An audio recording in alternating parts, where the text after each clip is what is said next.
Trademarks and service marks are the names or symbols that identify the source of a product or a service.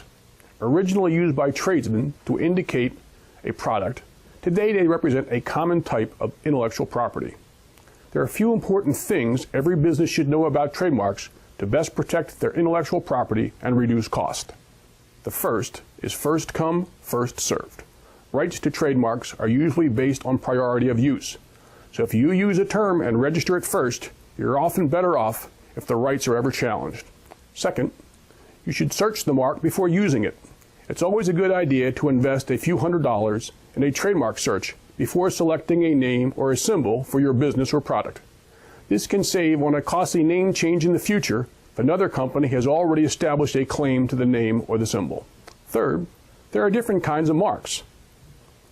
They can offer different levels of protection. Selecting the right type of mark can be important to your business.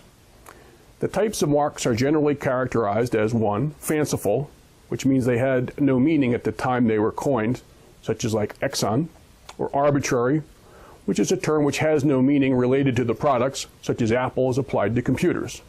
The third are suggestive marks that suggest a characteristic of a product without actually describing it. Coppertone is an example. Then there are descriptive marks, which describe a feature, characteristic, size, or quality of the goods, such as tender victuals for cat food.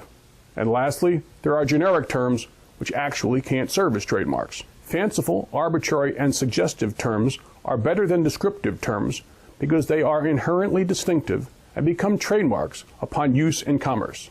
Descriptive terms can become trademarks, but they require an investment of time and effort in order to acquire what's called secondary meaning. Generic terms, on the other hand, can never be trademarks.